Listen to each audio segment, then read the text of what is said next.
how do you increase your deservability in your own eyes? Yeah, this again is a tough one actually, because Shripan, I want to go back a little bit to my own life journey. Sure. Right, I think I was very fortunate.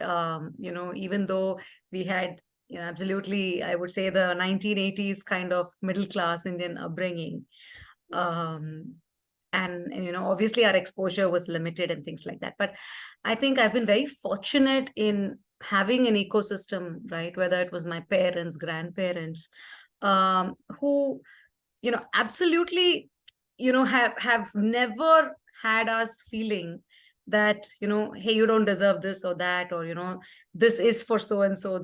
Obviously we knew certain things were very hard, very difficult. But I think nothing was sort of out of reach.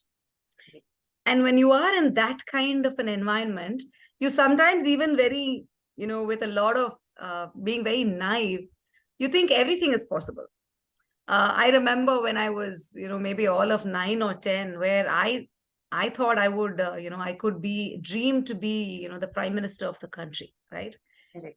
And I actually had that for a while. For a while, I would say I want to just be, in politics.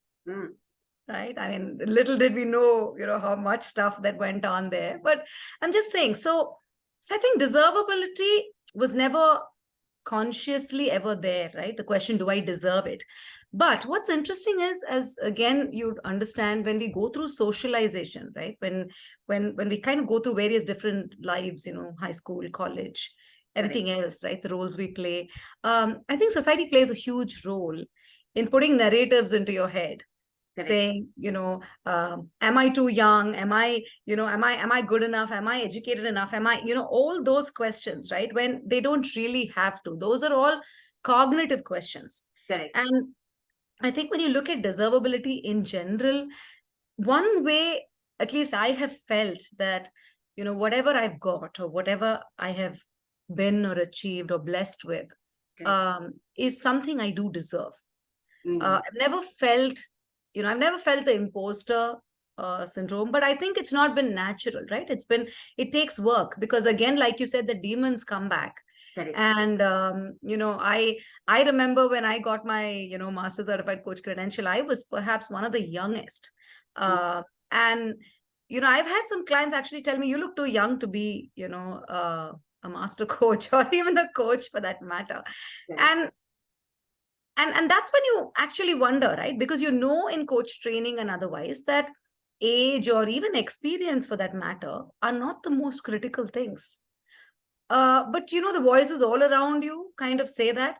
So right. Again, I think it's very important to write your own script. And that's what I would say. You started off by saying a lot of people consider you a role model. And I don't know whether that's true or not, but I believe if you're in a position of influence in whatever way, right, then you use your voice for good, you use your influence for good. So through that, I would really like to say to anybody, right, I mean, who wants to know or follows me or whatever, that just write your own script. Who says that, you need A, B, or C to, be let's say, a great HR leader, or, a great coach, or even a great parent for that matter. Correct. Right? You write your own script. So I think writing my own script has helped me, even if it was not something that I've grappled with, there have been times, and I must be honest, when the demon and those voices would come to, I think, deal with that. And today feel congruent that wherever I am, whatever I am, is something I'm worthy of.